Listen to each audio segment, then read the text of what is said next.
We are so delighted that you're going to join us today to celebrate the work of our 2022 cohort. Over the past 5 weeks, our 9 interns have worked together to create 3 incredible documentaries highlighting different aspects of San Jose and the South Bay area. These films are 100% youth made all the way from ideation to post-production. This afternoon, we will have an opportunity to watch these documentaries as well as ask these filmmakers about their work and artistic process. The Summer Documentary Institute, or SDI as we like to call it, is a 5-week program offered by CreaTV San Jose in partnership with San Jose Works. SDI is a youth workforce development program that offers comprehensive training in documentary filmmaking, transferable work skills, and leadership development to young people living in San Jose. The Summer Documentary Institute encourages self-expression and social change through media making while inviting youth to explore technology-based careers. Right. For those who are unfamiliar, CreaTV San Jose is a community media access center serving the city of San Jose and the greater South Bay area. Our mission is to inspire, educate, and connect San Jose communities using media to foster civic engagement. We fulfill our mission by providing the training, tools, and platforms that allow our communities to tell their stories and express their views through digital media. And before we get started, we would love to express our gratitude to the sponsors of this program. Those sponsors are California Humanities, the Davidson Family Foundation, and the Office of Council Member Magdalena Carrasco. Thank you so much for supporting our program and our communities living in San Jose. Your support makes this work possible. As a quick aside, the views expressed during this programming do not necessarily reflect the views of our sponsors. The music credits for today's screening include Bubble Tea by Dark Cat, Jew and Cinders, Morning Routine by Ghost Drifter, Official, Flourish by Purple Cat, and Green Tea by Purple Cat. Thank you to all the musicians who have provided their sounds for us today. For those joining us via Zoom today, I have some quick Zoom housekeeping things. As you're watching the films today, feel free to share any words of affirmation that you have in the chat. If you have any questions for our filmmakers, you can type them into the Q&A box, which can be accessed by pressing the Q&A button in the bottom right of the toolbar on Zoom. If you see a question that's been asked by somebody else, you could give that question a thumbs up and it will bump it to the top of our list. If you have any technical questions about Zoom or need some assistance, please let us know as well in the chat, and one of our staff members will be happy to assist you.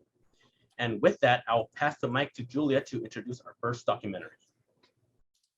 Thanks, George. I have the great pleasure of introducing our first documentary team of the afternoon. Aaliyah, Michi, and Grace, I'd like to invite you into the Zoom spotlight to introduce your film. And as a quick fun fact for the audience, this film significantly increased the amount of boba our staff at CreaTV consumed over the past 5 weeks, and even inspired one of our instructors to try it for the first time. So, all right, Team Boba, take it away. Hi, I'm Aaliyah, and I'm the producer of Boba in the Bay Area. I'm Grace, and I'm the editor for this documentary. Hi, I'm Michi Futamase, and I'm the cinematographer for the film. And our film is called Boba in the Bay Area, and it revolves around how boba culture has risen within the Bay Area community, and also the catalysts that behind its popularity. So we hope you enjoy it.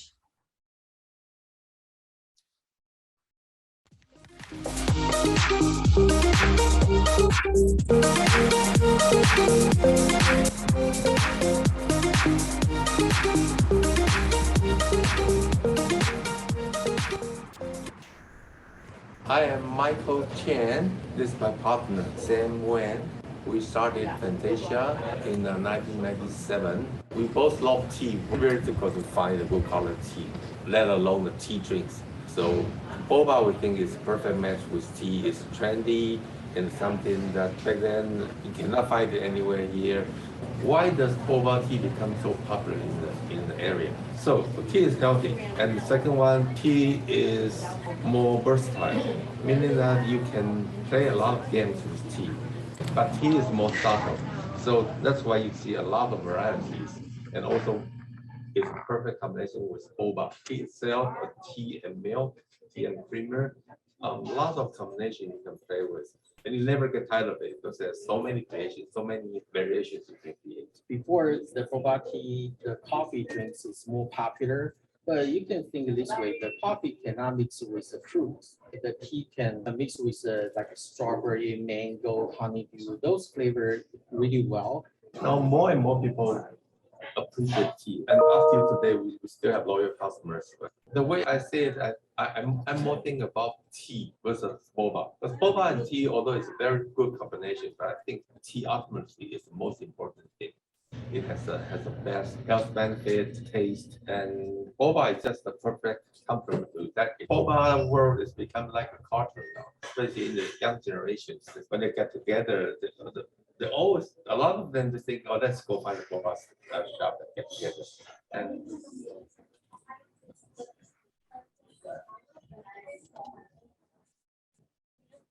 the way I found about boba was through my mom.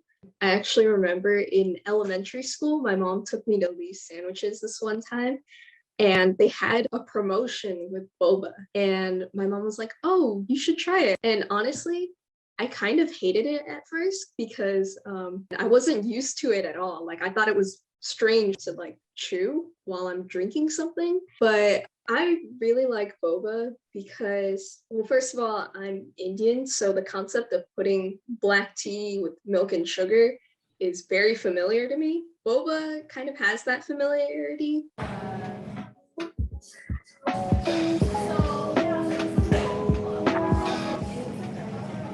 The first time I heard about boba was probably when I was in college at San Jose State. This was probably around 2008, 2009. Although I know it was pretty big before then. Well, I haven't tried boba before. One, because I'm not a big fan of sweets. And then two, I feel like, especially growing up, I feel like boba was such a niche culture when I was growing up that I was a part of. And then as soon as I got like older and I got into college, then like everybody started drinking boba. The reason I feel boba got so popular in the Bay Area is because boba is a Taiwanese drink. So it's like an Eastern Asian drink. And here in the Bay Area, especially in Santa Clara County, we have like a very large Asian population. And then they have such a strong influence on the culture here in the South Bay. Before I knew it, boba was just, all cultures drank boba. And to be quite honest, when I go to other places, I'm surprised that it's not as big in other places, just for how big of a staple it is here in the Bay Area. Sometimes when I go to the East Coast and they don't have boba shops or people have never heard of boba, I'm just amazed. The reason I feel boba got so popular in the Bay Area is because boba is a Taiwanese drink. So it's like an Eastern Asian drink. And here in the Bay Area, especially in Santa Clara County, we have like a very large Asian population. And then they have such a strong influence on the culture here in the South Bay. Before I knew it, boba was just, all cultures drank boba. And to be quite honest, when I go to other places, I'm surprised that it's not as big in other places, just for how big of a staple it is here in the Bay Area. It can bring people together. Like I know in my experience that whenever we had school projects, group mates would normally be like, okay, we can meet over boba and discuss this kind of stuff. So it was just a nice way to bring people together. And also the fact that the Bay Area is known for being so culturally diverse. And so the Asian Americans here, we sort of latch onto it. Other people become more interested in it. And, it's something unique. Every sort of culture usually has some sort of drink or tea. Usually those things are associated with social activities. And I know for a lot of Asian cultures, there's tea ceremonies, and offering people tea when they step into your home is like a very common tradition. So it sort of takes those traditions and makes it a more modern thing for other people to enjoy.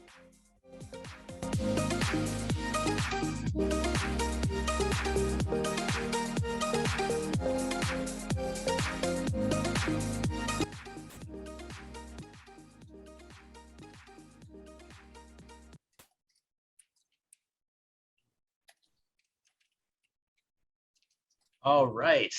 What a great way to start off this evening's event.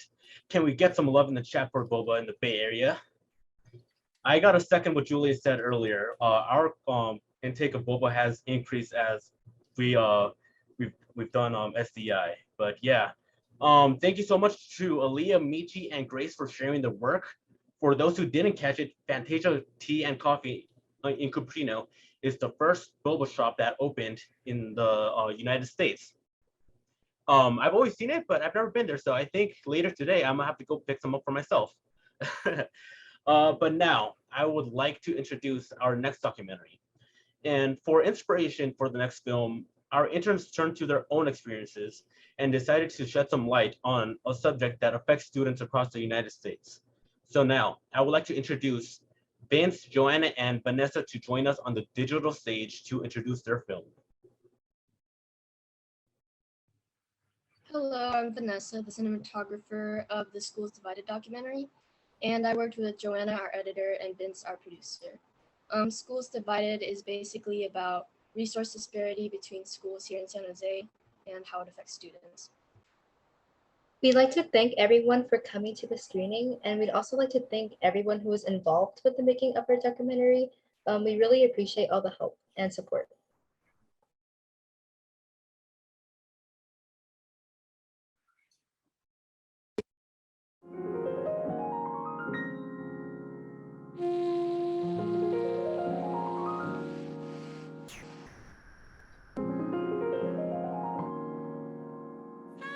What I do see as a difference is that, the parents, at a more affluent community, they have the time and they organize themselves to just, get those resources, those missing resources, or those additional resources.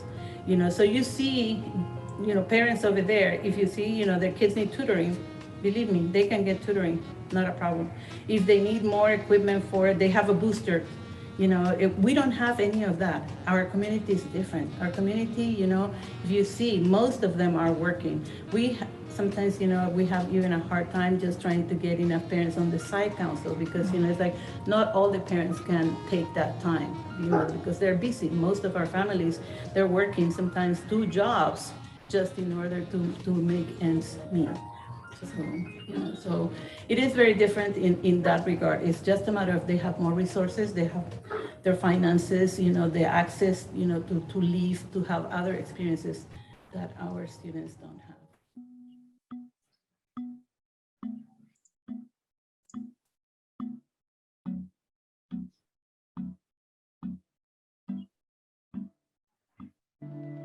My name is Mr. Karandikar, and I teach math here at Mount Pleasant High School.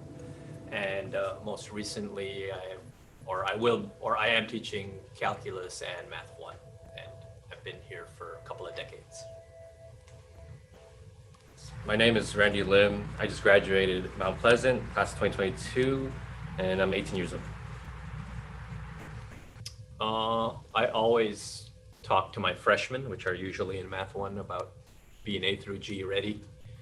So they are eligible to apply to a 4-year college. And then for the ones that are more advanced, I always talk to them about trying to take as many AP courses as you can handle in the core areas, math and English, science, history. So in terms of like the actual building and the grounds and stuff, I think it's kind of random. You have like some Title I schools who actually have really nice amenities, and then some more affluent schools who have like less amenities and older buildings. So that part part's kind of random. Demographic breakdown, like by ethnicity, that's different. Like every school has different kind of breakdown of races or ethnicities. And then the educational background of parents, or the parent in the house, is I think different, very different.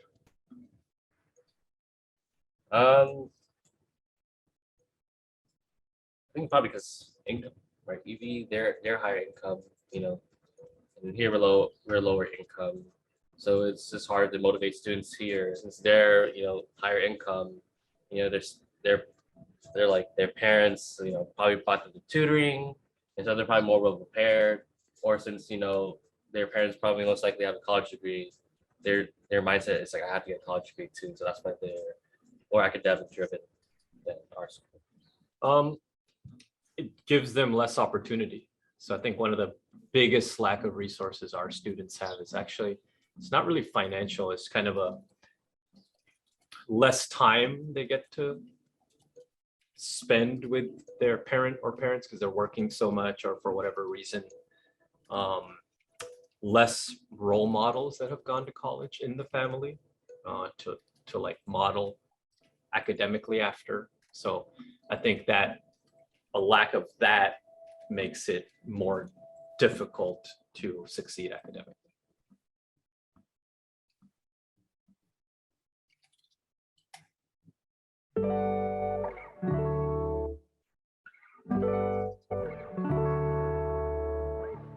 Yeah, I started working my junior year at 16 years old. I worked retail, and since it was online school, and then my parents were struggling financially, right? Because since we're online, you know, we couldn't work as much, and then it's mortgage.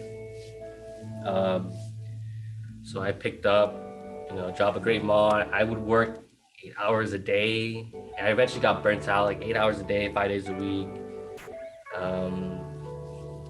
Sometimes 6 days, depending on the week. I don't know, yeah, 4 or 5 days. And I got burnt out. Beating the odds. So I love how you know, a student can get into a UC and pass multiple AP tests, and don't come from mother and father both having college degrees. Like we have a lot of students here that have accomplished that.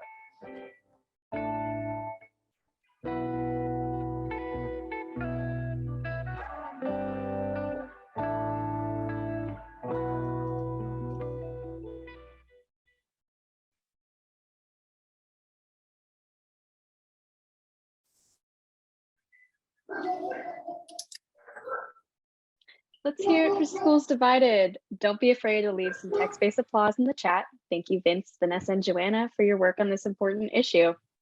Our next group also tackles a challenging subject that our community is grappling with. I'd like to invite Olivia, Preston, and Tien to introduce their film.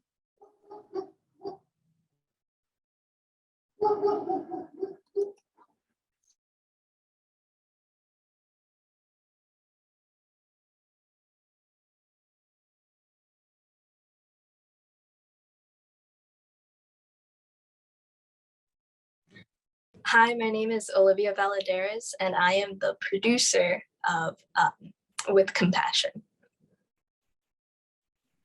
My name is Tien, and I work as the cinematographer, but unfortunately, due to circumstance, our editor could not make it today.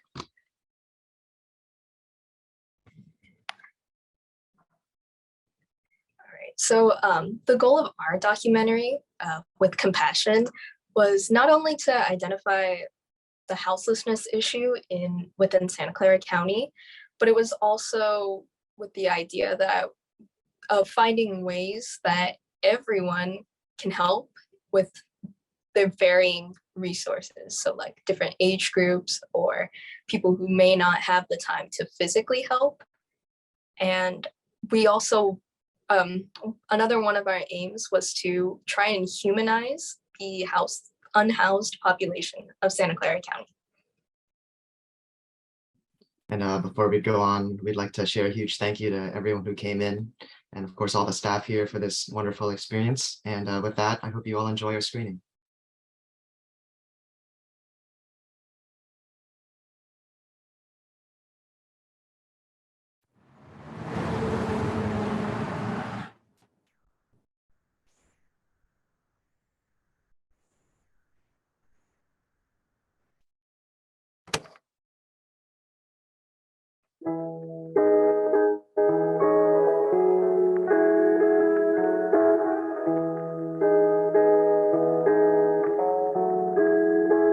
My full name is Gaia Amir the Vasser.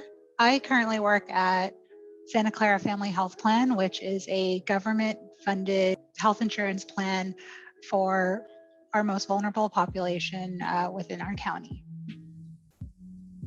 Hi, my name is Magnolia Doe. My pronouns are they, them. I was unhoused, homeless 2 times. Once in 2021 for about a month, and again in 2022 for about 5 months. And most of my experiences with homelessness would come from those 2 times.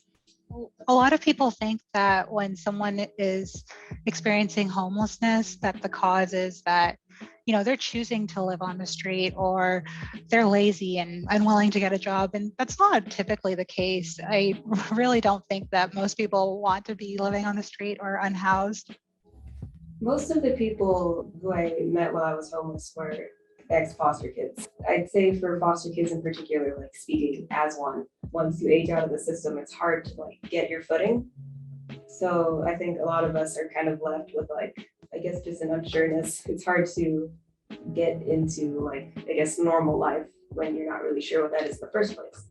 And then the second group was probably people with like different kinds of mental health issues, I'll say. You know, they may have an issue around hoarding, for example, and instead of understanding the person and working with them, sometimes people are not really that friendly. And so landlords can kick them out, or sometimes they suffer an injury, they end up hospitalized, they end up in a skilled nursing facility, and they might not have a home to come back to. They didn't have enough money to pay like for treatment and for housing.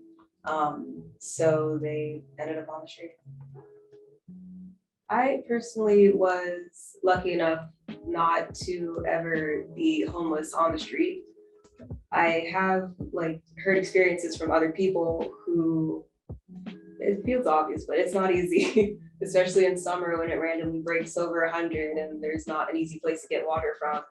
And a lot of buildings like won't let you stay for very long. And winter either, when it gets real freezing at night. And I'm very lucky to never like personally had to deal with it too badly, but it's something that impacts a lot of people. Just given that we're in this pandemic, and it's been really hard on a lot of people, especially people who are already living paycheck to paycheck. It makes it hard to find spaces in shelters. There's risk for infection. Everybody in the shelter was worried about getting infected in places where people are coming and going and can't necessarily always like have access to masks or to vaccines. People have lost jobs during this pandemic, or just cost of living has gone up so much in the last 6 months. A lot of people are facing eviction or unable to meet their utility bills and pay for rent. It's just not always that easy, especially when you're in a situation where you're really vulnerable and you're not connected to the services and resources that you need. What I would say to those individuals who are fortunate enough to be currently housed in Santa Clara County is to not necessarily look down on people who are unhoused just because they're unhoused. We're not lesser, we're just in a different situation.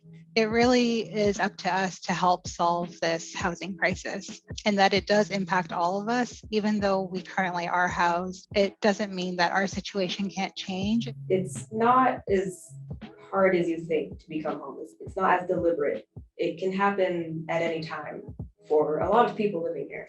The truth is, like, today it might not be you, but one day it could be. And for a lot of people that I met, they never expected it. I personally never expected it. And I think it's our own personal responsibility and our social responsibility to advocate for those in need. And so we really do need to come together to think about them as a whole person, and that just results in better things down the road.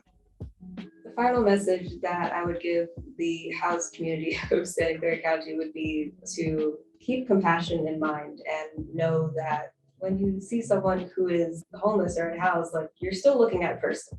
No matter their situation, they're human and you're human, and we are similar in more ways than we're different.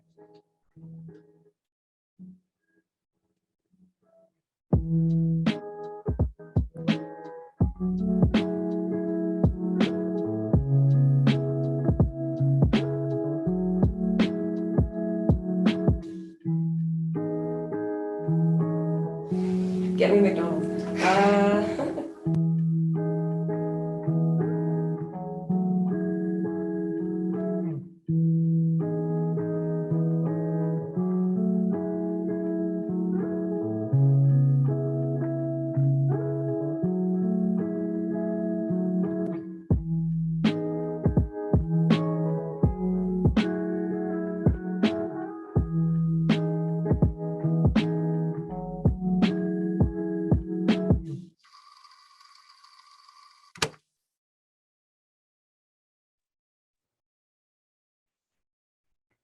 I don't know about you, George, but I am so incredibly proud of all the work that our interns have put in over the past 5 weeks. Yeah, I agree 100%. Like it's been just incredible to watch these documentaries like start off as like little glimmers of ideas and then just like fully evolve into projects before our eyes. And now that we've had a chance to watch the documentaries, we'd like to open up the floor for a Q&A session with the filmmakers. Please type any and all questions you have into the Q&A box. If you see that someone has already asked a question you were curious about, you can upvote it by clicking the thumbs up just below the question, and that'll bump it up to the top of our list. If you have a question for a specific filmmaker, please be sure to include their name or the title of their documentary in your question. George and I will take turns reading the questions to our filmmakers. And before we get started, I'd like to have all the filmmakers go around and introduce themselves. Please say your first name, the documentary you worked on, your role on your team, and what you enjoyed most about the filmmaking process. We'll stick with our usual tradition around SDI and do this popcorn style. And I'm gonna say Tien is up first.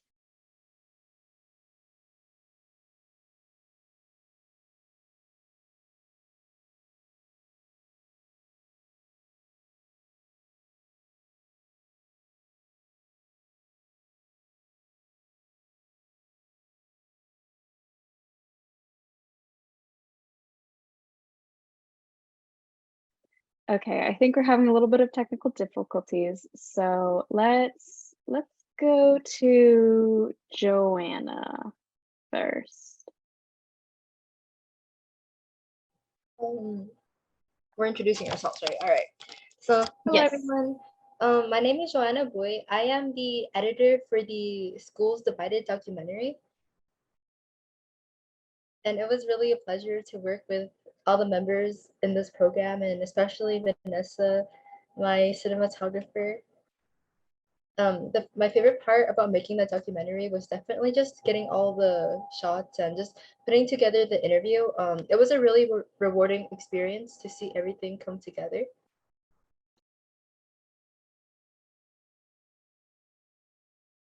And Joanna, go ahead and popcorn to someone else. I'll popcorn it to Vanessa. Hello, my name is Vanessa. I was the cinematographer for the documentary Schools Divided. My favorite part about making the documentary was probably just being able to get on site and being able to work a camera because it was just really fun. I'll pass it on to Grace.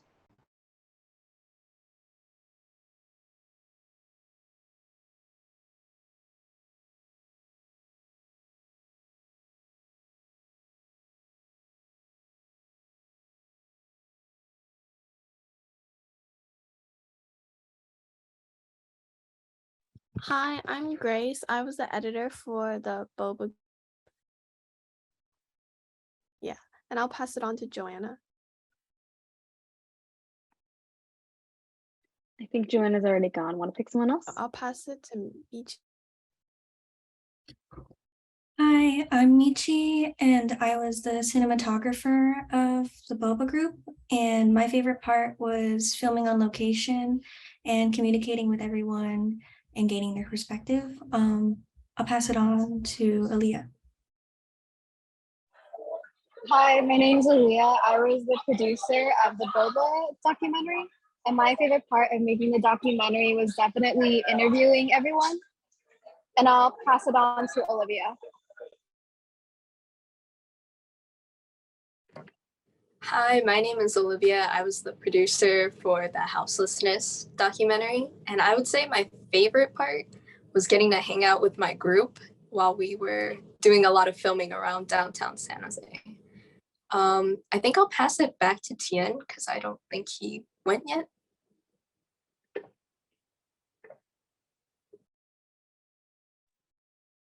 Can you guys hear me? Okay, cool. Sorry about that. My name's Tien. I worked on the With Compassion documentary as a cinematographer. And undoubtedly, the favorite part of making the documentary for me was definitely revisiting old places with a new goal in mind, like to take like videos and shots, because I've definitely been around town and up in the hills a lot, but revisiting it with, my camera is definitely, it's like going there for the first time. And now that our audience has had a chance to get to know our filmmakers a little bit, I'd like to start the Q&A. George, do you want to pick a question to answer first?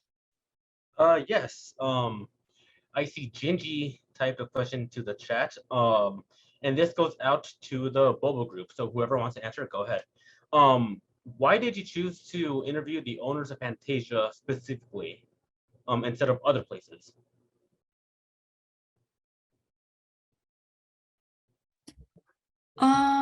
So we were actually Francesca was able to reach out to the owners, but the reason why we chose them as a top advocate for boba culture is because they were basically the first boba shop to open in the US. So they have the most experience in boba culture and know how to gain its popularity and spread it towards Asian Americans and people who are unfamiliar with boba.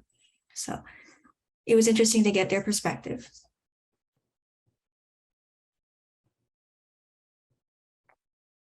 And we've got another question here for the cinematographers. I assume that means from any group.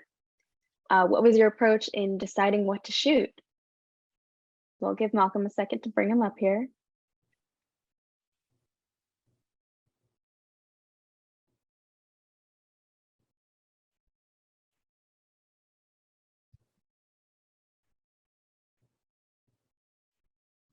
I guess I'll go first.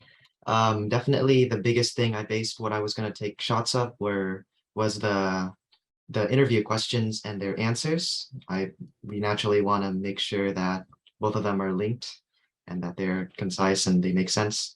And also the basic stuff of it looks pleasing to the point where it's not something you notice that stands out in the documentary itself.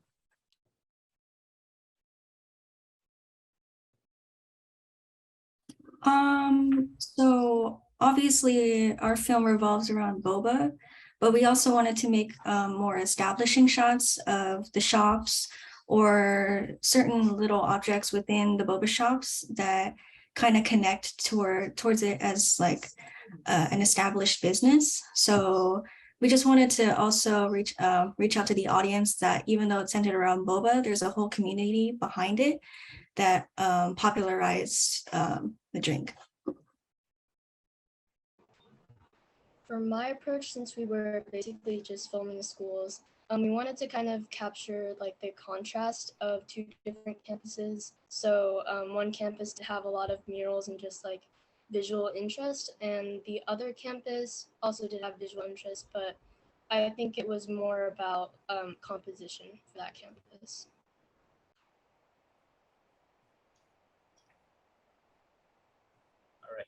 All right. There's another question that is directed towards Tian. And it is, what challenges did you face in your work creating this documentary? Beyond learning the ropes of cinematography, it was definitely a lot more of the technical things. I had a contact, which was Gaia, for the interview, and a lot of things changed very quickly. Like there were going to be 2 interviewees, the time kept changing. At one point, they were going to do it from a car. And so it was definitely very tough trying to get a hold of our resources, but it was definitely very insightful, and I learned a lot trying to come up with creative solutions to these kinds of problems. Great answer. For the editors, how did you decide what footage to keep in your documentary and what to cut?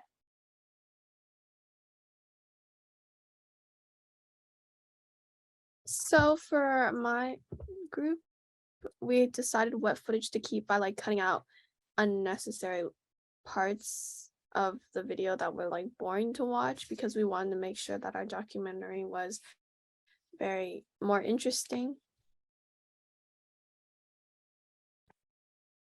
As for our group, for the Schools Divided documentary, we initially had over 40 minutes of footage, so it was very difficult to figure out what to cut out. But what we did was that we first established the narrative and we asked ourselves a couple of questions in which we wanted to answer in our documentary and how we could achieve that with the footage. And by rewatching the footage over and over again and just really hammering in all the answers to the questions and really thinking it through, we were able to figure out which footage we wanted to include and which ones we wanted to cut.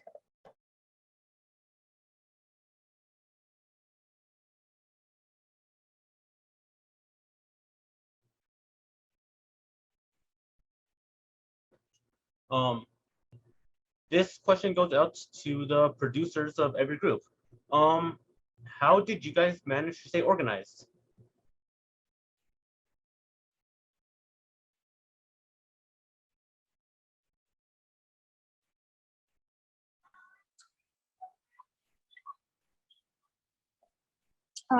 Personally, for my group, I was able to stay organized by creating a lot of schedules and keeping down every single meeting we ever had.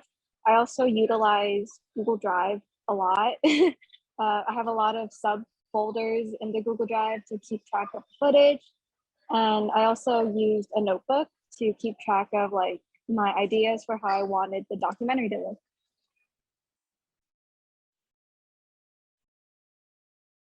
I know for our group, it was a lot of communication. Like I would say the organizing kind of falls on all of us because we always had to, you know, backtrack and say like, okay, maybe this won't work.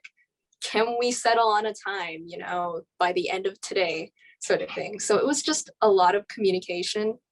And same as Aaliyah, we did use like a lot of technology to sort of organize things like Google Drive. And we also utilized a group chat so that we were always in contact, like outside of meetings and things like that. And yeah. All right, I've got a question here for any of the groups. What brought you to this work? And do you have plans to continue raising social cultural issues through the use of digital media?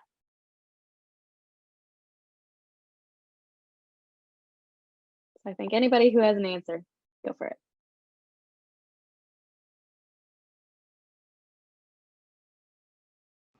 Oh, okay. I'm gonna note. Oh yeah, go for it. Go for it, Joanna. We're gonna go popcorn style. Vanessa, you can go first. Okay. I usually paint because I am an artist, but painting is like my primary pursuit, I guess.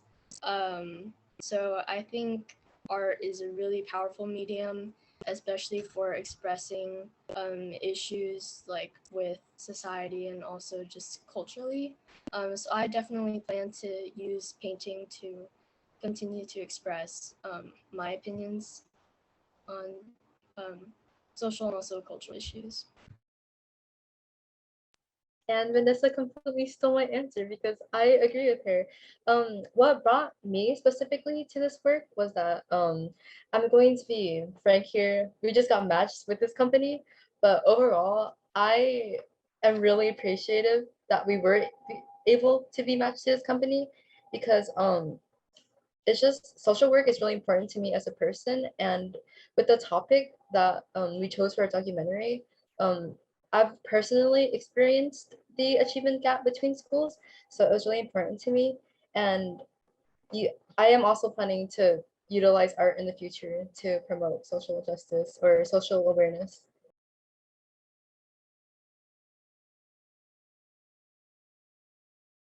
Joanna, go ahead and popcorn to someone else. We're gonna have everyone answer. I'll popcorn it to meet you. Yeah, I'm basically in the same boat as Joanna and Vanessa.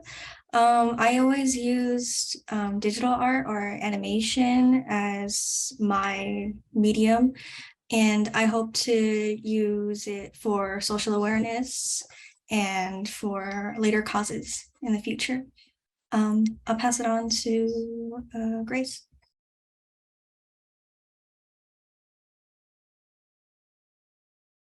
I mostly just got into this because I wanted learn more about filmmaking, and I'll pass it on to Olivia. Well, personally, I love art and I'm also interested in the healthcare sector. So to me, learning about culture and socioeconomic differences, it just makes sense because those things always impact someone's life. And it's also just fun to sort of explore those ideas and to represent it visually for other people to understand. And I will pass it to Aaliyah.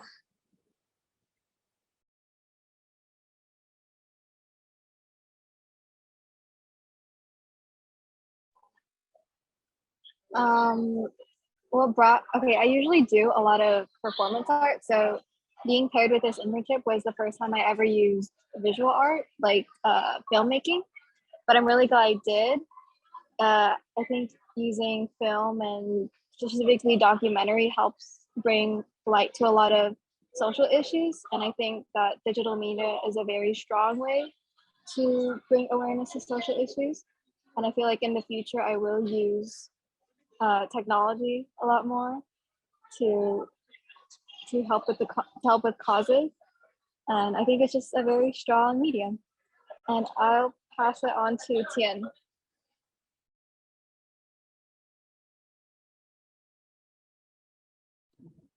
As for if I'm going to use art in the future to depict these kinds of issues, for sure. I am mostly a digital artist, and when I'm not drawing for hobbies, and it's usually for things that I'm passionate about, and usually that's politics. And with digital art is a very versatile medium, and additionally, our issues today are ever evolving and ever changing. So it's definitely very fun trying to mold my art and work to fit the current day issues.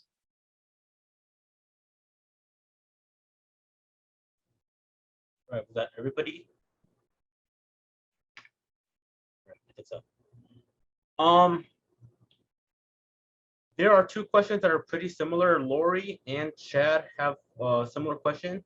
For those that don't know, Chad Johnson, he's the CEO of CreaTV. So literally without him, we wouldn't be here. So everybody give him a little shout out in the chat or something. But Chad says, these are all amazing documentaries. Congrats to all of you. What was the biggest challenge in choosing or finding interview subjects? Was there anything that surprised you about the interview process? And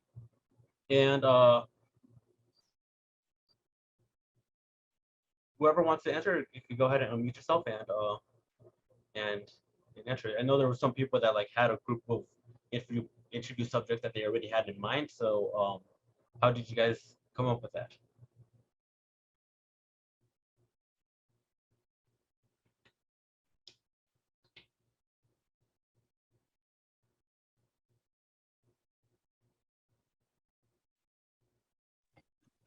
So for our interview questions, we just mainly thought about how we could get the most, I guess, personal opinions from each interview, and see like if their perspectives are correlate to each other, if they're just from totally different sides of the spectrum. So we just wanted to see how boba culture affected people who were, within that field, or people who knew about it and people that didn't really know much about it, and just see how it affected the entire community as a whole.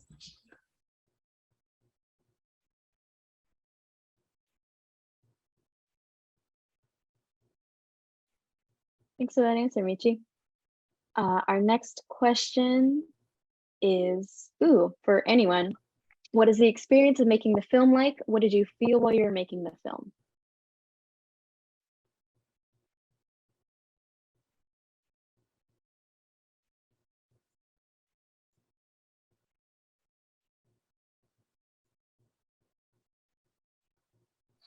We're going to go ahead and do another popcorn round.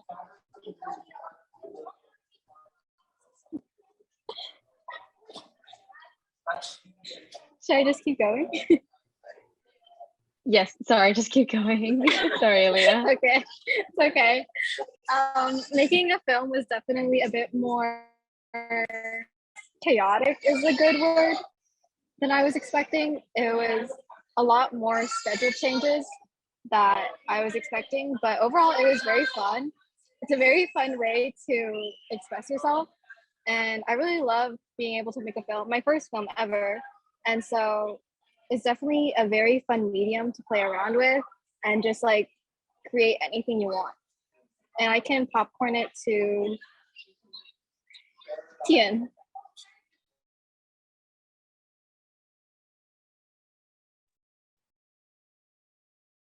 Uh, it. Sorry, can you say that question exactly again?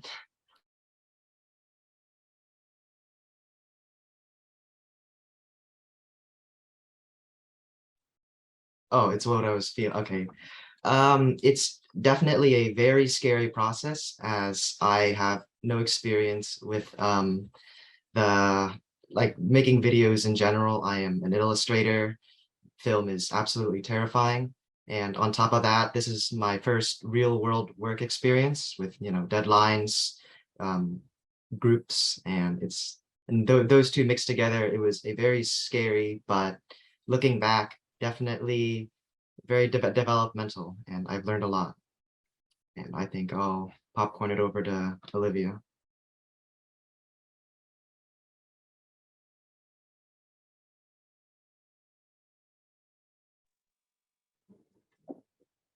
Can you guys hear me? Sorry. I would say that the experience, like everyone else was saying, is it's kind of hard. I'm going to be completely honest. I was in the animation program for my school, and a lot of that involved actually making short films. And so I have a little bit of experience with that, but I have also experienced having a too ambitious film and not being able to make it happen. So I know how disappointing that is, and I really didn't want that to happen again.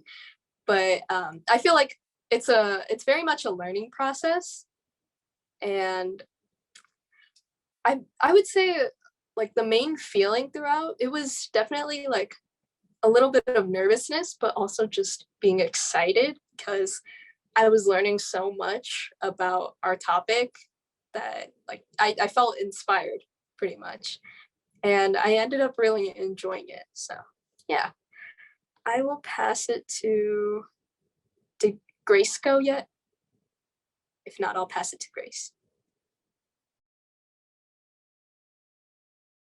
I agree with Tian. It was a lot. The filming, like all that stuff, was a lot of learning, like a learning process for me because at school I was in the multimedia program, but the multimedia program mostly focused on like making like image kind of like art instead of videos. So that was interesting to learn how to do videos. And I'll pass it on to Preston.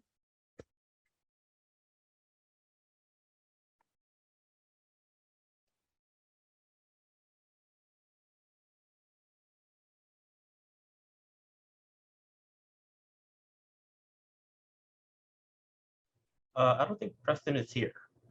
Preston is here, but Preston is somewhere in the audience and we can't find him. So Preston, we are looking for you wherever you are. But could you popcorn into someone else while we are trying to identify where Preston is? Preston, I would say try to comment something in the answer so we could see where you are. We could probably upgrade you there or something. Sorry, Yeah, Leah. give us an answer in the Q&A. We'll find you.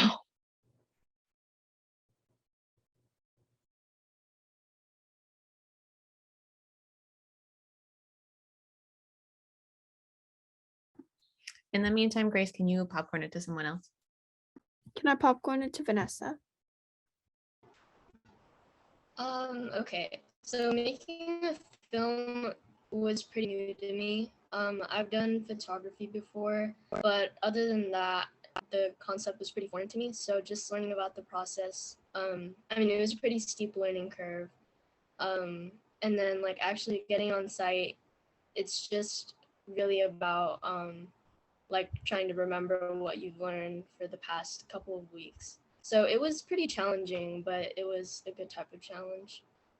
I'll pass it on to Michi.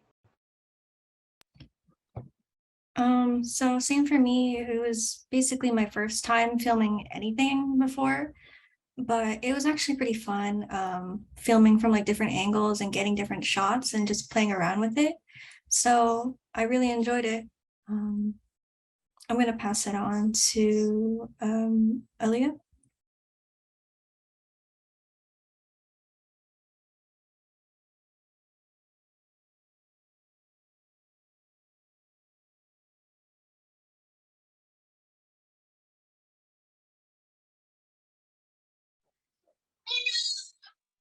I believe I already answered this question. I answered first. Then did anyone else not answer? Anybody already? Then Joanna. The overall experience was definitely an emotional roller coaster. There were a lot of highs and lows. I'd say that the highs were accomplishing something that you thought you couldn't, and the lows were when you thought you couldn't accomplish that specific thing. So overall, what I felt during this film, it was very ambivalent, a lot of mixed feelings, but I think in the end, it was very rewarding.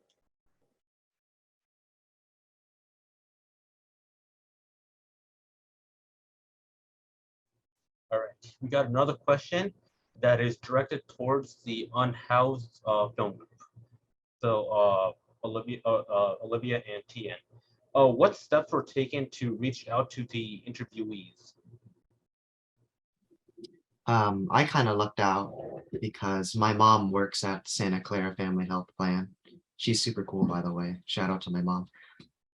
And she knows someone who works and specializes in preventing and combating, the houselessness issue within Santa Clara County. And I just reached out through my mom, and she worked her magic, and we got a hold of Gaia after much trial and tribulation. And I think Olivia can explain Magnolia. Yeah, so Magnolia is actually, they were my neighbor. And then for like a little while, I noticed they were gone. I should preface this by saying we've been neighbors for like at least 10 years. So I noticed their absence. And then once they got back, I kind of asked them about it. And that's how I found out that they were actually homeless for a while. And yeah, so getting a hold of them wasn't too hard. Actually, we actually got a little bit lucky with that.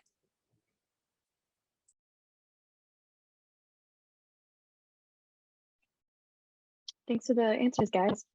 I've got a question here for the boba team. What did you use to add in all the little animated emojis, i.e. the fruits? Thanks for your question, Gingy. I love those little graphics, so I'm so excited to hear how they made them.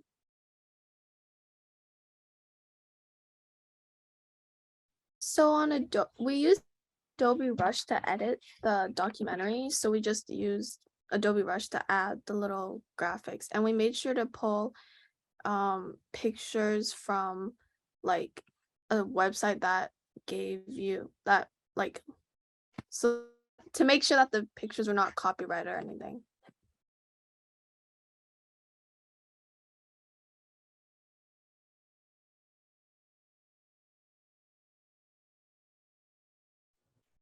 All right, since we're on the topic of how we made these, there is another question on how you guys all made the movie posters for your documentaries. I will pass this one off to Olivia and have her answer this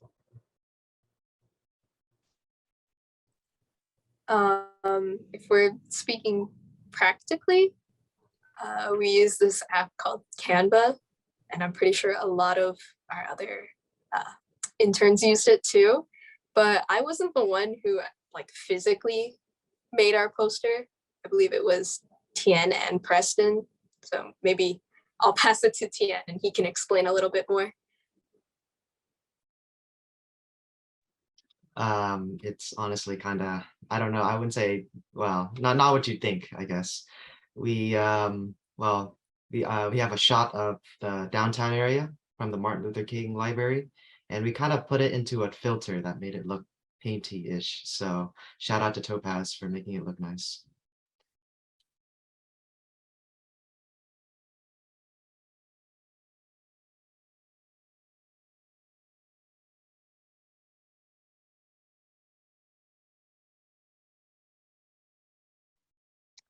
I've got a question here for everyone. So we'll do another popcorn round, excuse me. And the question is, did you take any inspiration from other documentaries? Also, if you could do it again, would you change your subject? Great question. Let's have Olivia start.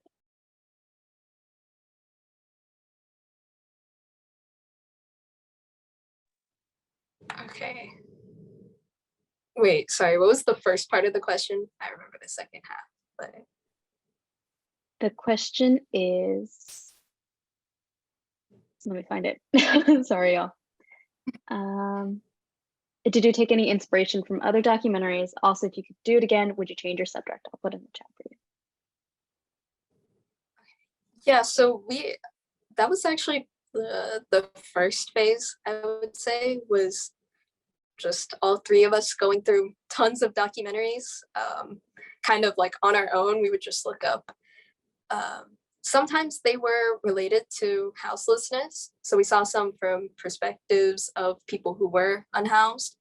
And then some of them were like unrelated documentaries, but we basically watched them and then noted what we liked, like how they set the tone with the lighting and the music, or how the pacing was, and things that we thought we should use in our documentary. And then for the second question, I don't think I would, like, if I could go back and change my subject, I don't think I could, or I would, because honestly, I learned so much about like houselessness that I feel like it was really valuable to me, and I feel sort of obligated to spread what I've learned so that the rest of the community can benefit from that. And I will pass it to Michi.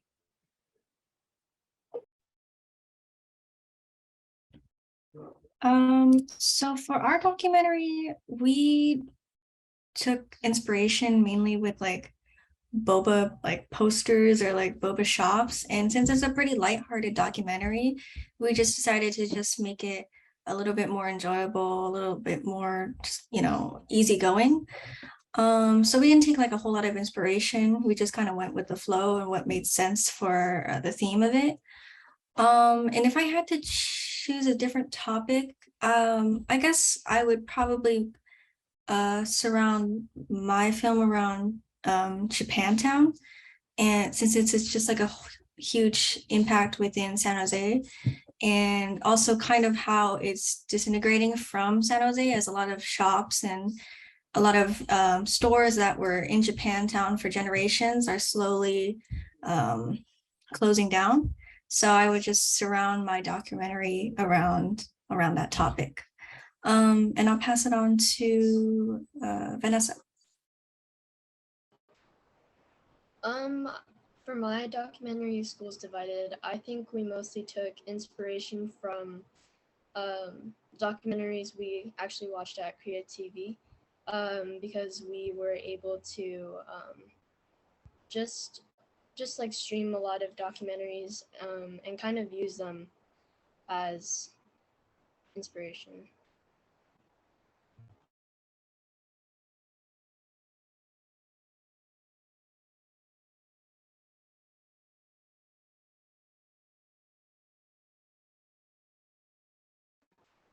And I'll pass it on to Joanna. As Vanessa and I were in the same group, I don't want to repeat her, but yeah, that's what we did. We watched a lot of documentaries, we took inspiration, and the editing style we decided pertained the most to the topic. as it was a bit of a serious topic, so we didn't want to go too fast paced. As for the question, would I change my subject? Personally, I would not change my subject. I think that initially I wanted a more light-hearted topic, but I realized that this topic was very important to me, and I'm very happy to have been able to research the effects and the impact that this particular topic holds and spread it to a wider audience. I'll pass it on to Tian.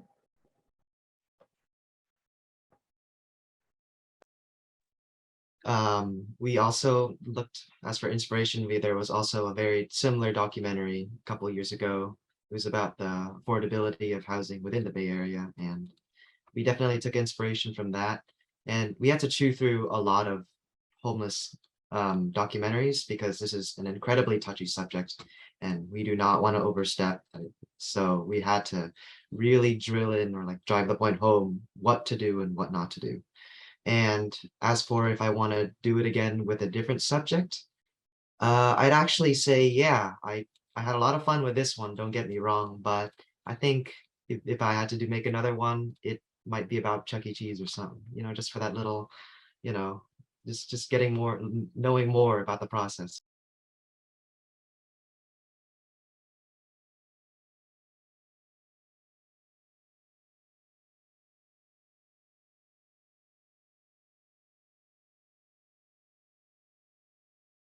Sorry, popcorn. I will popcorn it over to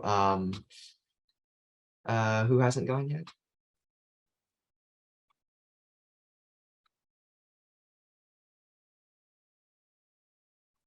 Okay, I'm going to say that was everybody. Somebody stop me if we're missing someone. But I've got a question here for Vanessa about on your thoughts about how you made your movie poster for your group. It looks great. Tell us how you did it. Okay, so I think I used Canva, same thing as the other groups, and I first started off with the title of our documentary, so it was Schools Divided, and I tried like brainstorming a couple of other names, but that one was the one that made the most sense to me. And then for the poster design, I wasn't sure what to do. I just knew that I wanted to use a picture from what we filmed. So I just started off by putting that picture onto our poster. And then since our title is Schools Divided, I thought I would kind of play around with that idea and try to incorporate it into our design.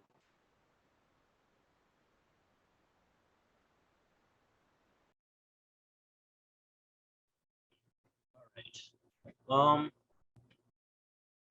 We have another lighthearted question. It's meant for everybody, but I'm gonna direct it towards the boba group. How much boba was consumed by the end of production?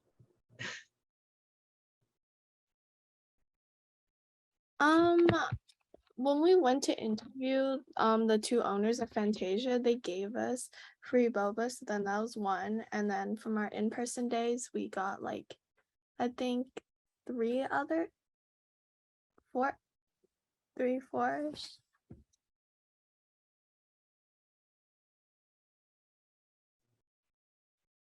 Yeah, I remember being a few times that we had boba in person. There was a good amount. There was a good amount. I'm pretty sure Boba Bar is sick of us at this point. I've got a question here for, I'm going to say this is directed towards the students group. Did the interviewee, Mr. Karandikar, grow up in the Bay like the students he teaches? Actually, yeah, he did. He grew up in the same district as the school that we focused on, Eastside Union High School District. I'm not sure, it's a really lengthy title. I'm not sure if I got it. And I believe that he also went to university in the Bay. I believe that he went to San Jose State.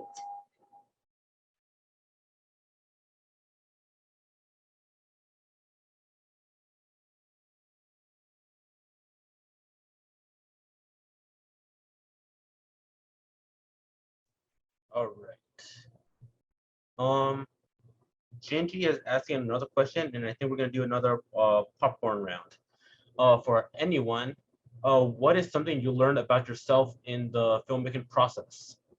I'll start this one off with Tian. That is definitely one that requires a little thinking. It's definitely something I really learned about myself was man, this requires a little bit of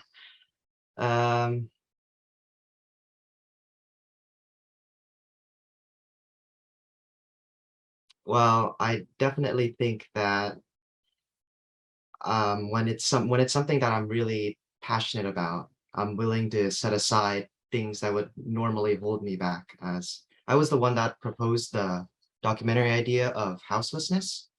And usually things that would scare me away, like the interviews. I was definitely very scared of the interviews. I definitely persisted and just kind of put to the side, knowing that I'm making something that I genuinely care about. So yeah.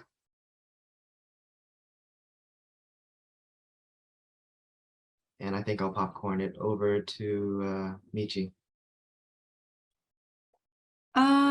So from what I learned filming and actually working on this documentary is that not only did I enjoy actually like taking shots of the location, I also like enjoyed editing and adding in B-roll and just like seeing how the documentary could result to. So it was a really fun experience for me to see that all kind of correlate to each other. And I'll pass it on to Joanna.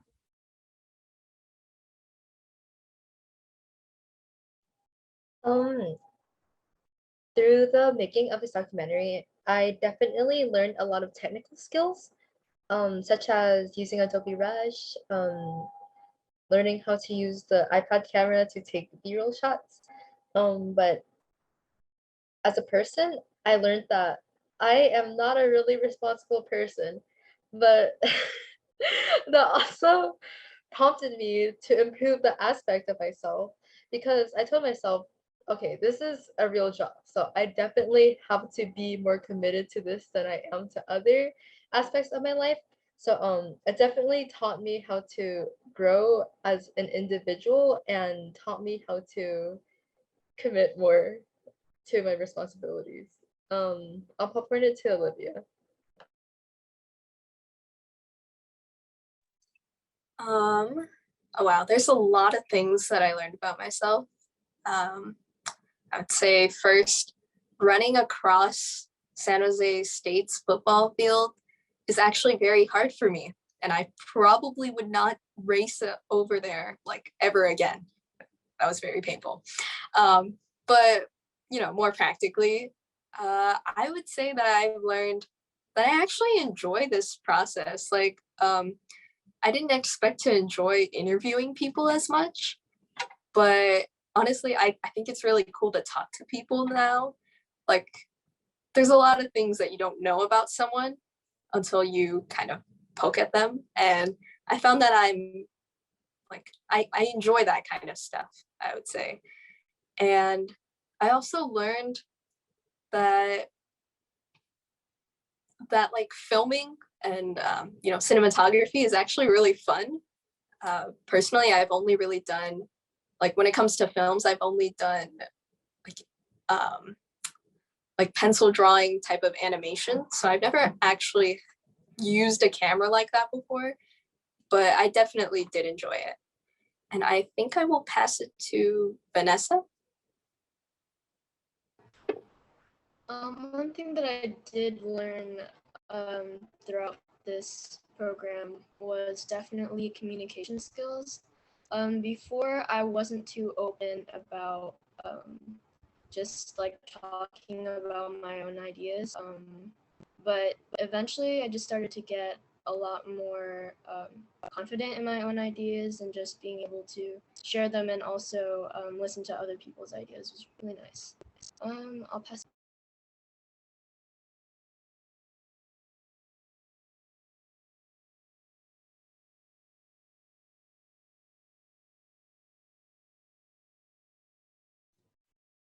Did you popcorn it to someone, or was that everybody? Oh yeah, I popcorned it to Grace. Oh, I mostly learned like how to reach out to people that we wanted to interview and like how to make emails to ask them. I also learned how to use Adobe Rush to actually edit videos, and I'm really grateful that I had this opportunity to learn how to use Adobe Rush, because I don't think without this internship I would use it, since Adobe stuff costs a lot to have, and I would popcorn it off to Tim.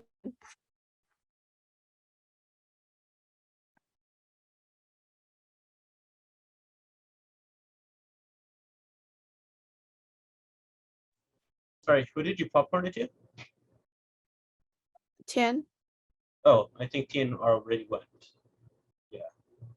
Aaliyah, have you gone yet? No. The thing I learned the most about myself during this experience is that, well, first I know how to now order a boba drink, but also I'm not as bad at editing as I thought I was, because I never had access to Adobe Rush before, so it was a bit daunting with like all the new tools. And so I think I learned a lot about editing and how editing's not as scary as I thought it would be, and that I'm better at learning new technology than I thought I was. And I'll pass it to Michi if she hasn't gone yet.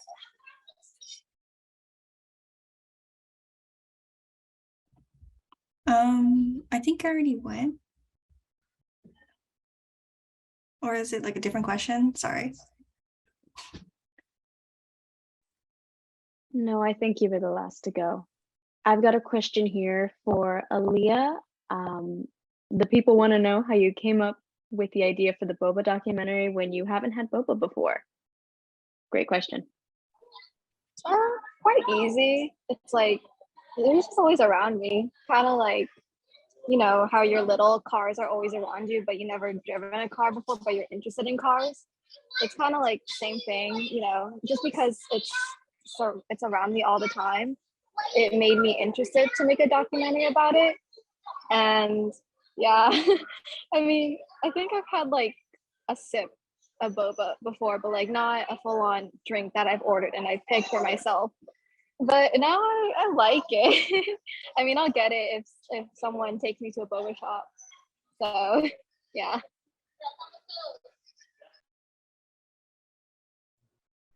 All right. We have another question. It's not directed towards anyone, but I'm going to direct it towards the houselessness group. How did you select the locations of your shots? Because I know the houselessness group, you guys have a lot of like very beautiful B-roll shots. So could you guys talk a little bit on that? As I said before, there was a lot of like looking back at the interviews and like trying to tie them with the shots that I wanted to take. As for like the general area, San Jose, like the downtown area of San Jose is definitely a big hotspot, because you know there's definitely in some areas it definitely shows the houselessness community down there, and also it's also really close by. As for the nature shots, that's just a spot that I know of that my friends usually go hang out at. And so yeah, because through the interview questions, through practicality, and also just some shots and places that I already knew of initially.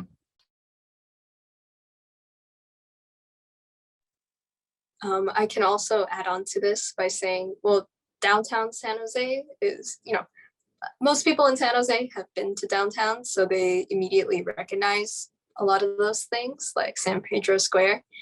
But also there were a couple of ideas that we were trying to connect to video. So like, for example, you might not have noticed this earlier, but one of our interviewees, Gaia, she talks about how people, like the general population, isn't very friendly to the unhoused. And I remember we were thinking about how to sort of illustrate that. And we realized, or we kind of dove into the idea of anti-homeless architecture, which is, to put it shortly, it's just anything that's designed to not be slept on or comfortable for anyone who's unhoused. And so that kind of led us to wander around downtown and see if that stuff is really prevalent in San Jose. And if you go back and watch our documentary, you'll see that we have actually a couple of those kinds of benches with bars. So if you ever see those in public, now you'll know that they're designed that way to make it uncomfortable for people to sleep on. But yeah.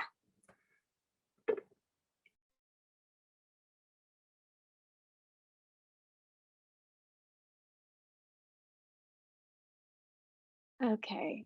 I just saw one of our attendees has your hand raised. Unfortunately, we don't, our chat is disabled right now. I think Zoom changed their automatic functions. We're trying to fix it as soon as we can. But for now, can you put your question in the Q&A and I can privately answer that chat in text if you'd like.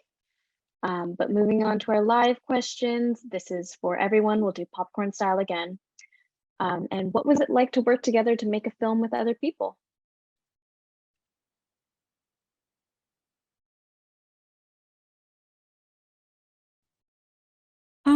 So it was actually really nice to hear about like the people in my group and like their opinions on certain things like editing style or what made sense to put in the documentary since we had like a time limit.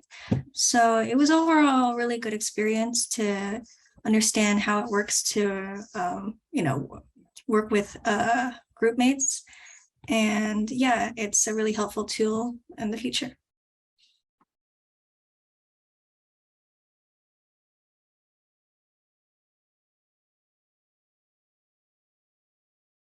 Okay, Michi, go ahead and pass it to someone else. I'll pass it on to Tian. I kind of lucked out as I know Preston personally. We are both in the same class and we studied together. But I got to see a whole new side of him when we got into this creative, collaborative scene. And so it was definitely very enlightening learning about and getting to know Olivia too. So, in this new setting, it was very enlightening getting to know people that I thought I already knew and also getting to know new people entirely. And what they're like what Michi said, what their opinions are, like all putting our thoughts together into one big melting pot, trimming the fat. It's definitely a very enlightening experience.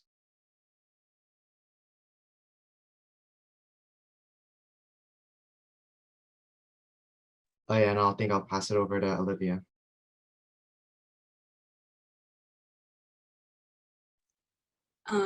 Yeah, I would say the same sort of thing too. I thought it was really fun. I always enjoy meeting new people. And personally, I didn't know Tian or Preston. So it's interesting to get to know them and see, like, I guess I kind of speed run the whole meeting. Like I got to see both sides of them, how they can be really professional and also kind of goofy. And it was also really cool because they're from a different side of town and so am I. So like us collaborating, we found out that we have a lot of different perspectives and we've seen different things. And so it was really cool to share those ideas with them and to learn from them and kind of, bring it all together. I will pass it to Joanna.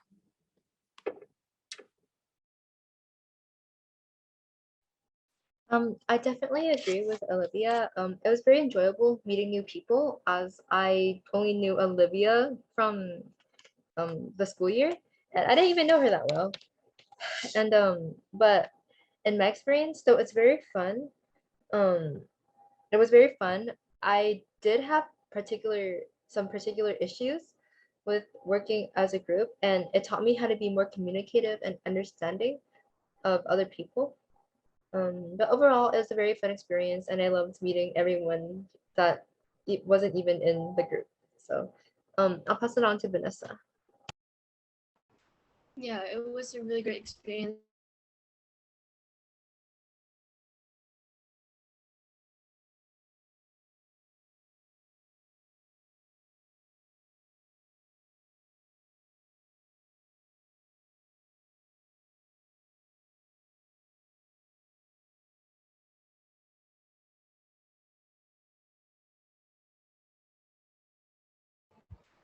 Can you hear me now? Okay. It was a really great experience to meet everyone. I think collaborating with so many great people with a lot of different experiences has resulted in just a lot of great ideas, and as a result, really good documentaries. I'll pass it on to Julia.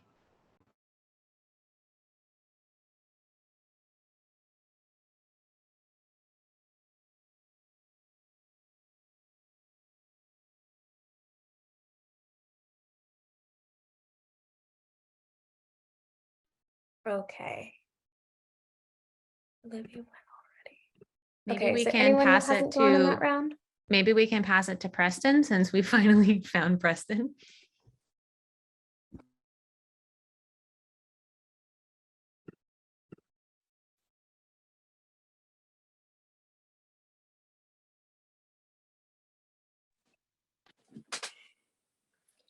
Hi. Nice to see you all again. Hi, Mom. Could you repeat the question again?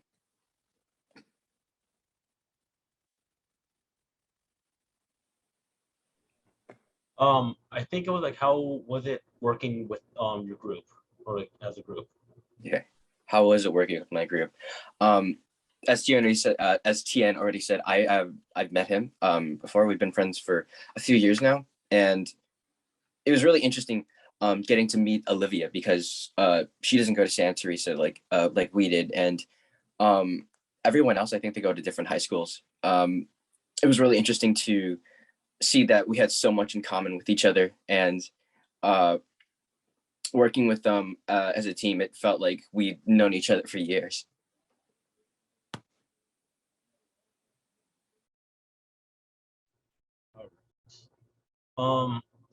There's another question, not directed towards anyone, but I'm gonna direct it towards the students group. What sort of research did you guys do for your film?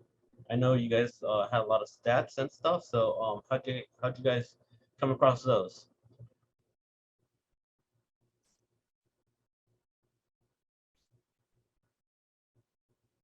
Anyone from student?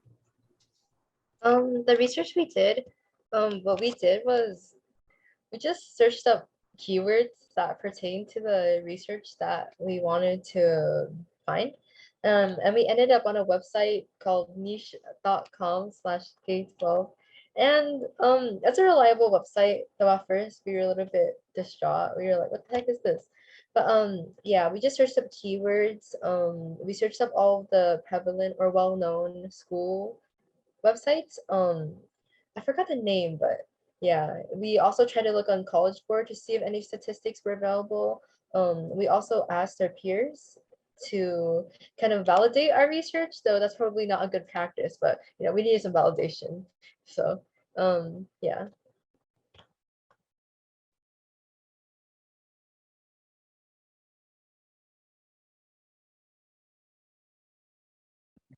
I've got another question here for Preston. How would you describe your work process when editing footage?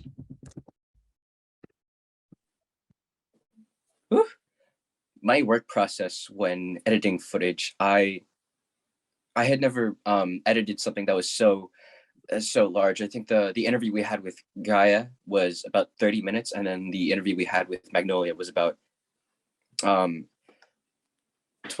minutes. And having all of that footage, I had to go through all of them and cut down whatever just things where they took a breath or they were stuttering, and also remembering the things that we wanted to ask the interviewees to make sure that their voice was heard in a respectful way, but also to but also to add anything that we didn't see coming along the way to the documentary that that they really wanted to add. And yeah, I guess that's my answer.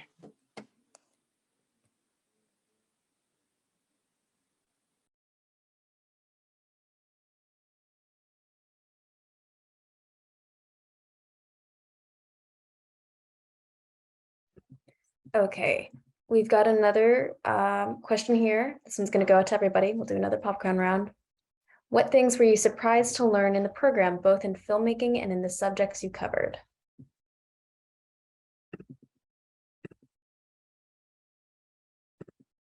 Let's start with Vanessa.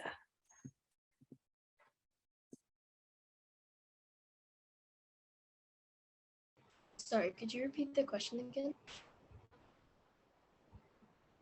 Yes, trying to find it.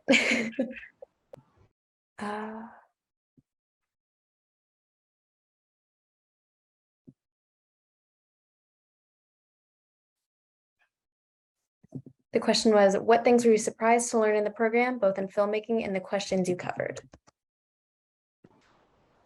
I think one thing that was surprising to me was definitely the things that I've learned about cinematography and also editing, just the entire process of making a film or documentary was really surprising. I learned a lot about different transitions and compositions and stuff like that.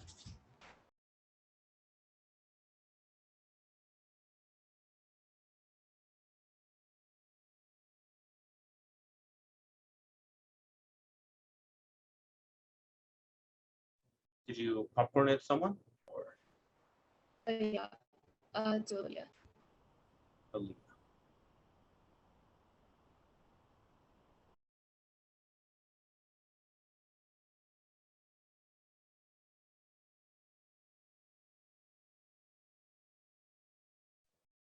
Aaliyah, are you there? Oh yes, hi, sorry. It lagged when she said my name. Yeah. I learned from this program a lot technically about iPads and editing. And I think it'll definitely aid me in the future, just having that as a skill set. And I'll popcorn it to Grace.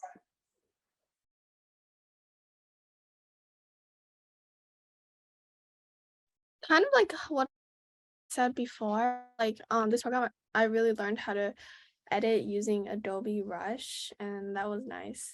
And I'll popcorn it to Michi. So I learned like the importance of cutting videos and not overdoing it, otherwise it could look really janky. So yeah, I'll pass it on to Olivia.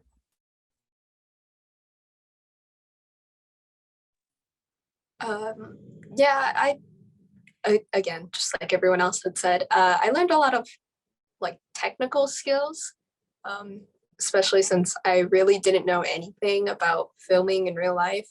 So like composition and things like that, and transitions and different types of cuts.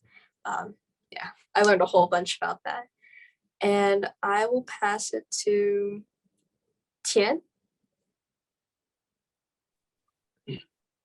Aside from all the technical skills I learned, when I was, especially during the interviews, when we were talking about the houselessness community, I never really, up until this point, I never really considered the population that was at risk or about to be, become part of the houseless community.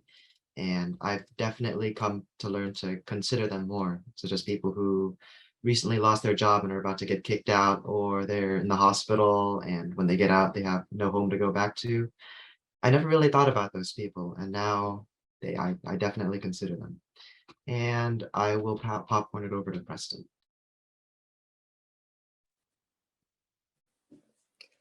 My answer would be about the same as Tien's.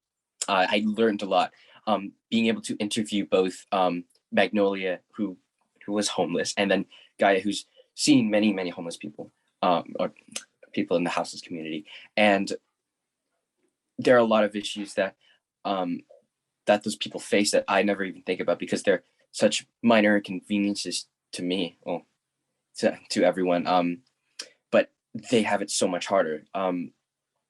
I never considered how people out on the street would deal with the weather. We have very hot summers and very cold winters.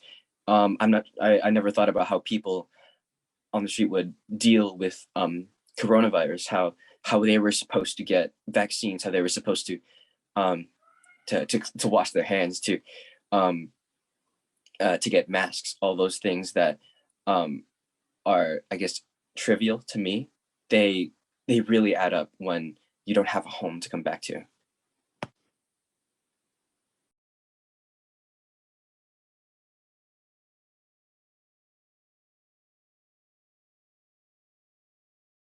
Nick, can you popcorn it to someone else?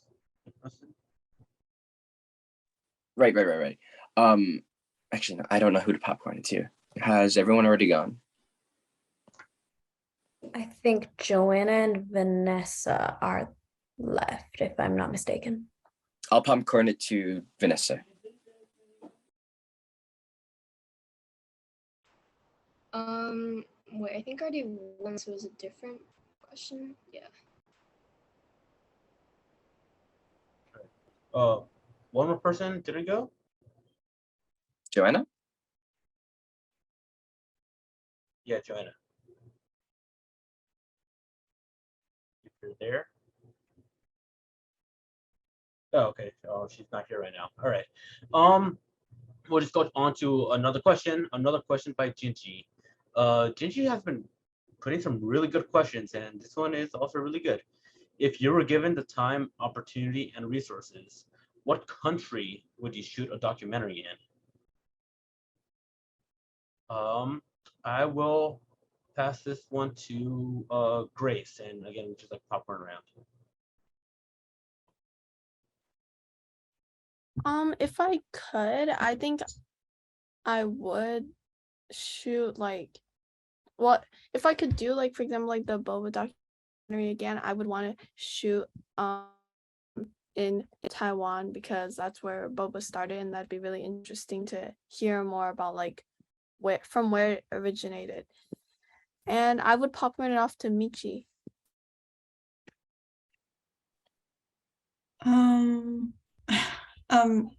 For me personally, I would do a documentary about just society in Japan and just like the downfalls of it that are hidden within Japanese society, and just like the social pressure to conform. Otherwise, you're basically secluded. So I think it would be a really good documentary to talk about that and shed light on mental health issues within that country. I'll pass it on to Vanessa. I think I probably want to make a documentary in Vietnam, probably just about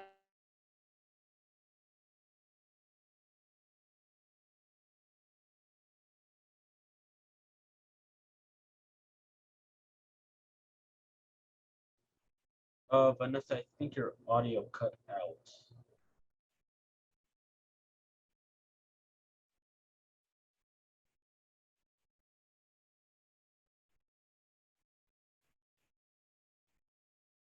We can come back to you while you get that resolved. Preston, do you want to pick it up? Okay. Sorry, Vanessa. I also would want to make a documentary in Vietnam. I'm very distant from Vietnam, so I would like to learn more about it. I guess one of the topics that I would want to cover is probably smoking. There's a lot of smoking in Vietnam. It's kind of like second nature to a lot of people, and it's been a really, really big problem that a lot of people are over there trying to combat with like no smoking like areas and smoking areas, but it's something I would like to learn more about. And do I popcorn this to someone? I would popcorn it over to who hasn't gone yet. Tien?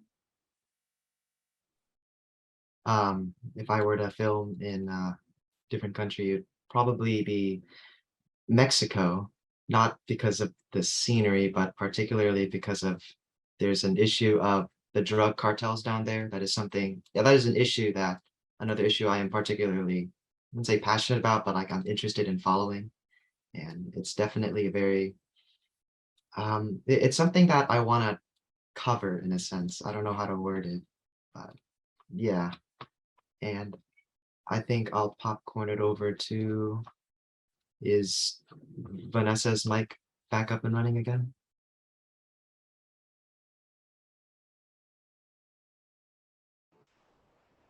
Yeah. Wait, was my mic not working before? You cut out midway. You said like Vietnam, and then we didn't hear the rest. Oh yeah. I would want to shoot in Vietnam. Just about the culture, the community, the people, the food, just like that. Is there anyone else who hasn't gone yet?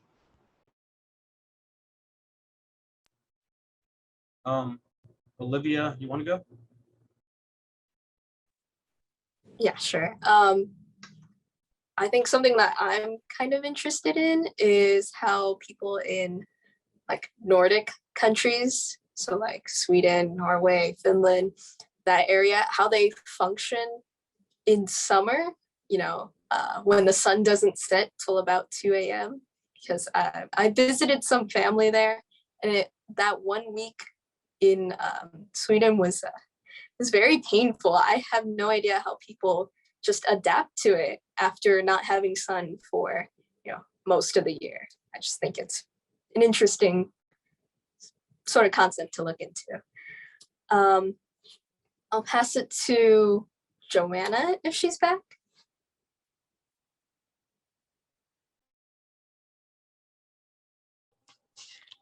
I'd personally like to do a documentary on Vietnam, but too many people have said that, so I'll change my answer and say Hong Kong, because my family immigrated from Hong Kong to Vietnam back in the days, like a long time ago, and especially now, with contextualization, there's been a lot of protests against China, the anti-extradition law, and that was a really big thing that's going on, and I'd really like to know the impact that those protests have had now on the civilians, and how they function now and live their everyday lives.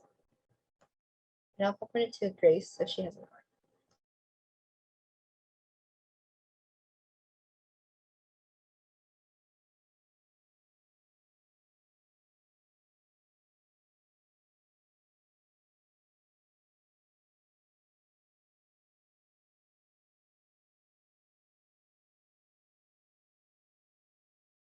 Wait, who did you popcorn to?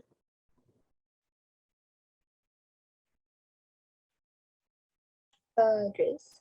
Grace, all right. Grace already went. Is there anyone else that hasn't gone?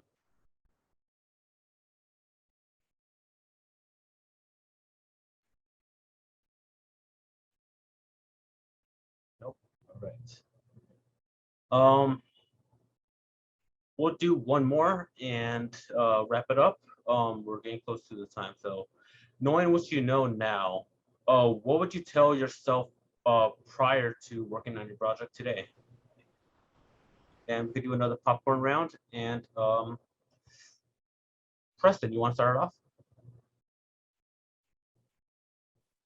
I would tell myself, me who was about to embark on a documentary that he didn't know was about homelessness, is that there are more issues that you can choose than just Chuck E. Cheese. There are, don't be so ambitious with your editing because you don't know the editing software. You don't know how to edit a documentary. You've never done it before. So take things slowly. Be ambitious. Okay, be ambitious, Preston. I'm going to pass it over to Olivia.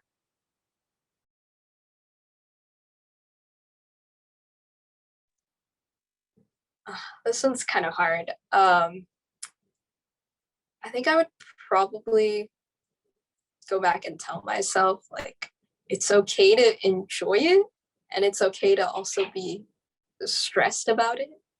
Like, like it's really a learning process. So it's okay if things don't go as planned.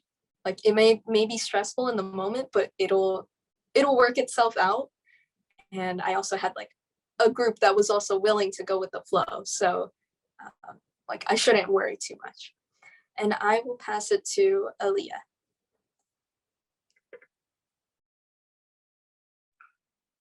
I would tell myself that, same with Olivia, it's okay to be stressed and not know what to do at some points, because in the end, I do have resources. It's a learning experience for a reason, and that there's always people around to help no matter what. And I will popcorn it to Joanna. I tell myself that it's all gonna work out because I was stressing a lot. And in the end, it did work out. And I think that if I were to tell myself that, it would make things run a lot more smoother within my little hamster brain.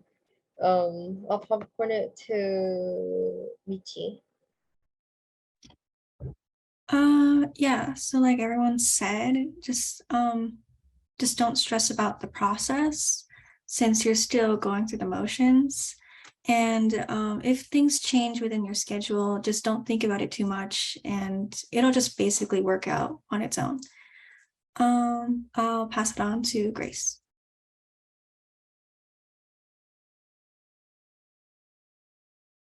Like the others, I would also tell myself not to stress out about it, because in the beginning of the editing, I was kind of stressed and worried that I wasn't able to finish the documentary editing in time. Then my group helped me, so I didn't really need to stress out. And I'll pass it on to Tian. Something I tell my former self is definitely be prepared for changes, as the getting a hold of my contact was definitely very hard and ever changing. And I think I'll popcorn it over to who hasn't gone yet?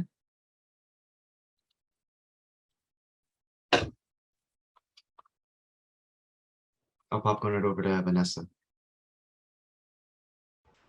I would probably tell myself to expect change and expect things to not go as they plan, and to also just accept it as part of the process. I'll pass it on to Preston.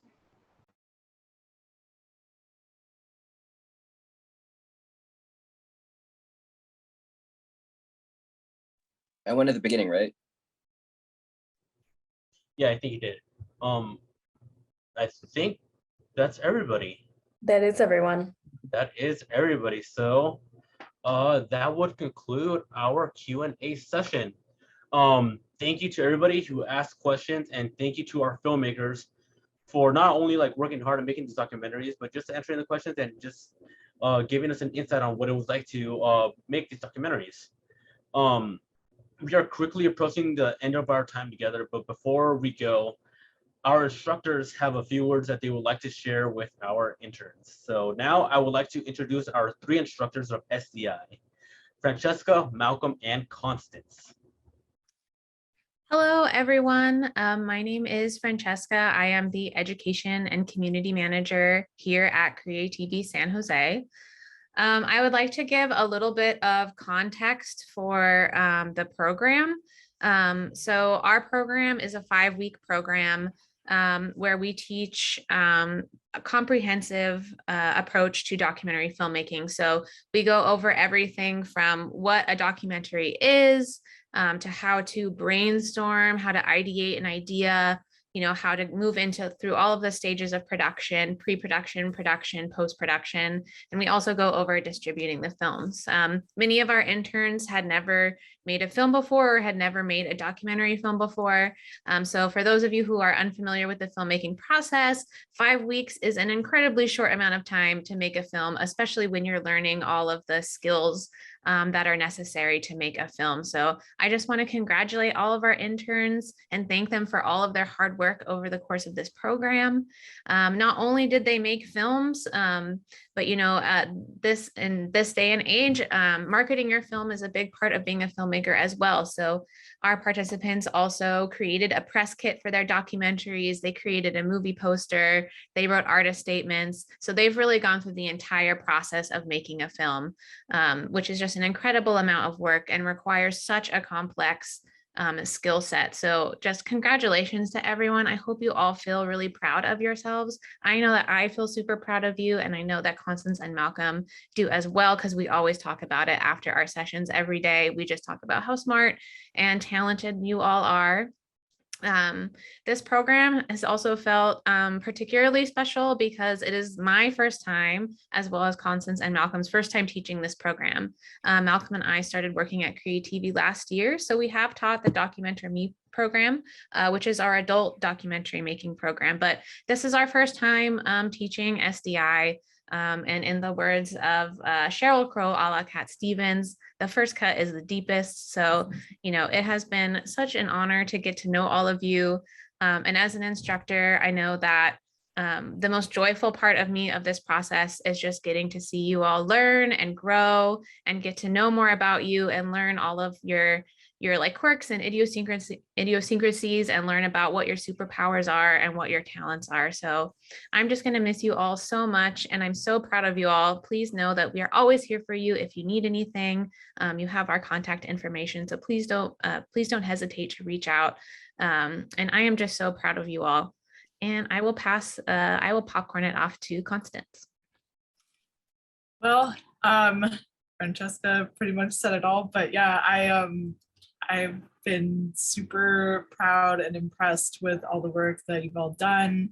You're all super talented and funny and interesting, intelligent folks, and I feel like that comes through in your work, and it came through in your interactions with your audience. And also just I want to give you guys a shout out for doing great for your first public Q&A. It's scary even for people who've done it several times, and you all handled it like pros, so just props to you. Yeah, it's been such a pleasure to see your creativity evolve and just see the amount of skills that you've developed in such a short amount of time.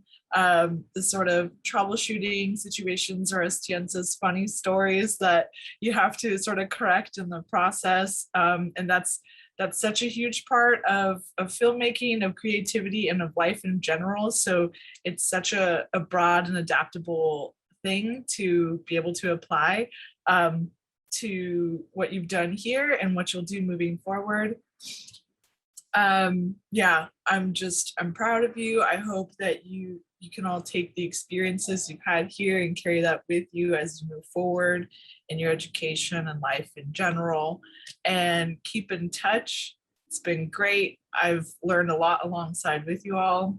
Thanks for making my first SDI wonderful. I'll pass it over to Malcolm.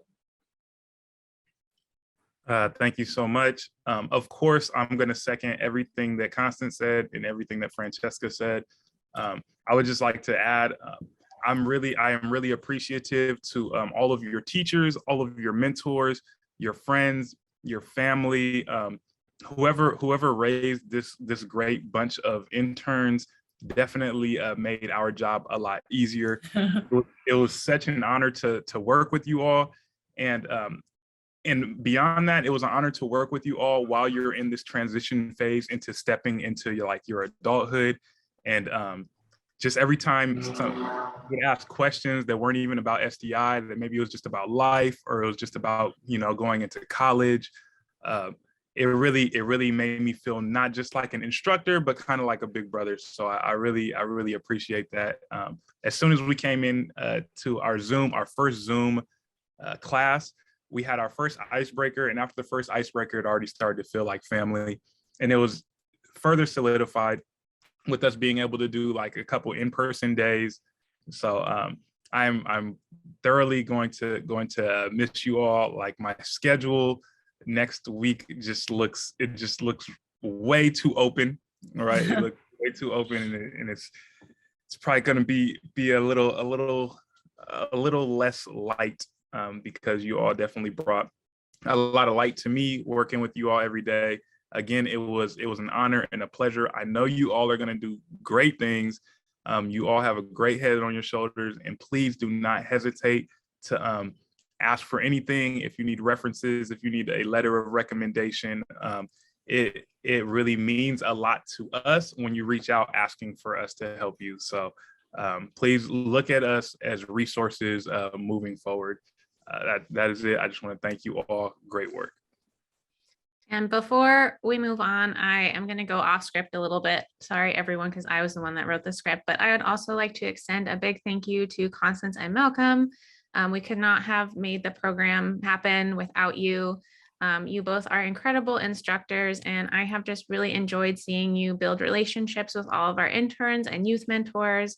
And I just really appreciate what a supportive and caring and fun environment that you all have nurtured throughout the program. So I'm just so glad that I've had the opportunity to work with you all. And also thank you to George and Julia. Your work has really also supported us and helped us make the program happen. Julia helped create our beautiful playbill, which Constance linked to in the chat, and George helped us with creating the marketing videos for DMM and kind of documenting our process, as well as, they served as our teaching assistants. So they were on Zoom with us 5 hours a day, 4 days a week, meeting with us before and after the Zoom, responding to whatever tasks that I was throwing their way. So George and Julia, thank you so much. It's also been such an honor to work with you both.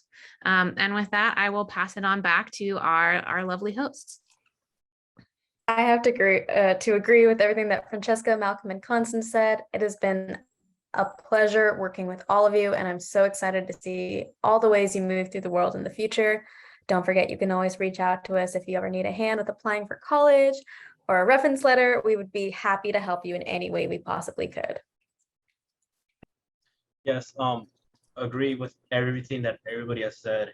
Thank you guys for making this experience just extremely great, overwhelming, and just man, it was just a pleasure to work with everybody. I'm gonna miss everyone and telling all these funny stories. But yes, if you need to reach out to any of us, you guys have our contact information. We'll be happy to help with anything that you guys have. But with that, we are approaching 2 p.m. And I just need to say thank you for everybody for joining us, whether you're watching on Zoom or on one of CreaTV's channels. A huge shout out to Caitlin for facilitating the live broadcast of the screening. And thank you again to all of our sponsors and to everybody who helped make these documentaries happen. Thank you for all the interns for all your hard work over these past 5 weeks. If you want to keep in touch, you can follow us on our social medias and check out our website at creatvsj.org. And with that, that concludes our event. Thank you, everybody.